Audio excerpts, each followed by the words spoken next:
Europe 1, 7h17, Thomas Soto. Le regard d'Yves Tréhard. Bonjour Yves. Bonjour Thomas, bonjour à tous. Ce matin, vous regardez fixement Jean-Luc Mélenchon et il y a quelque chose que vous n'arrivez pas à comprendre, c'est pourquoi le candidat de la France Insoumise n'appelle pas clairement à voter Macron au second tour. Oui, c'est l'une des surprises de cet entre-deux tours. Mélenchon n'a pas appelé ses troupes à faire barrage à Marine Le Pen le 7 mai prochain.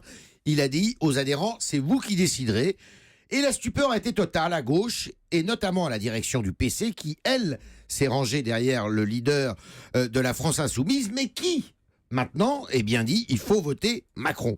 Alors on est très loin du second tour Chirac-Le Pen, évoqué dans le kiosque d'Europe 1 tout à l'heure, en 2002, quand Mélenchon déclarait haut et fort « Mettez des gants si vous voulez, des pinces ou ce que vous voulez, mais votez, abaissez le plus bas possible Le Pen ». Eh bien 15 ans plus tard, Mélenchon accepterait donc de passer pour un traître au Front républicain et ne verrait plus le diable dans la famille Le Pen. Est-ce le dépit de la défaite qui l'incite à ne pas donner de consigne de vote ? Pas seulement, Thomas. Mais alors, quelle est la cause profonde de cette attitude selon vous, Yves ? Eh bien, Mélenchon a changé depuis 2002. Donner une consigne de vote, pour lui, c'est entrer dans la logique du système, ce système qu'il dénonce depuis qu'il a quitté le Parti Socialiste. Il ne veut plus faire comme les autres. Refuser le système, c'est un acte d'insoumission et c'est aussi voter blanc au second tour ou s'abstenir comme pour signifier qu'il n'y a rien ni personne en dehors de lui pour changer le cours des choses. Il est le seul rebelle contre tous. Ne pas appeler à voter Macron, c'est également, pour lui évidemment, prendre une revanche sur Hollande.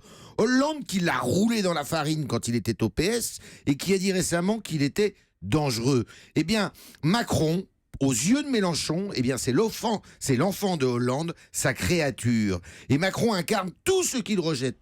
La finance, le mondialisme effréné, l'élite sans vergogne qui va s'encanailler le soir à la rotonde à Montparnasse et qui est prête à faire cracher son sang au peuple et qui est la cause, d'après lui, justement, de l'émergence du Front National. Est-ce que Mélenchon ne ménage pas aussi un petit peu l'avenir ? Est-ce qu'il joue pas le coup d'après ? Eh oui, c'est fort possible, car il a lancé une belle dynamique, même si son avenir, à lui, eh bien, il y a beaucoup de doutes dessus. Mais des législatives arrivent là, et le PS est très faible. Alors Mélenchon se dit que pour rester insoumis aux yeux de son électorat, et qui présente une certaine porosité, cet électorat, avec celui du FN, eh bien, il faut éviter de se compromettre avec le système, avec l'ennemi.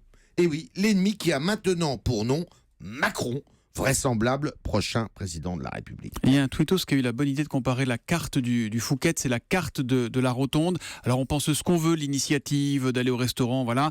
C'est vraiment pas du tout la même gamme de prix. La Rotonde, c'est une brasserie parisienne. Voilà, que les choses soient claires. Sûr. C'est simplement factuel, on ne s'énerve pas. Merci beaucoup, Yves Tréhard.